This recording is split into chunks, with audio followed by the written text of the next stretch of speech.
আসসালামু আলাইকুম। আমি মোহাম্মদ বিদারুল ইসলাম ইকো ট্রিপার্স থেকে সবাইকে স্বাগত জানাচ্ছি।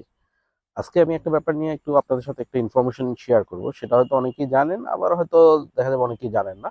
সেটা হচ্ছে ইউকে এর নতুন ভিসা আপডেট।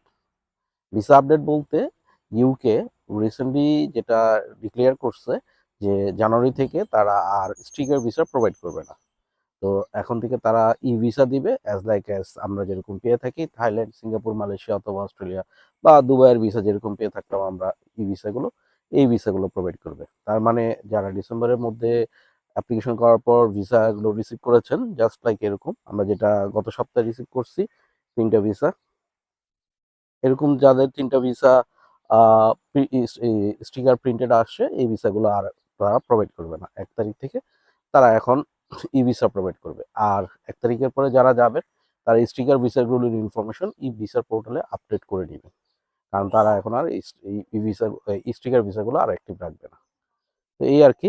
সবাই ভালো থাকবেন। ধন্যবাদ।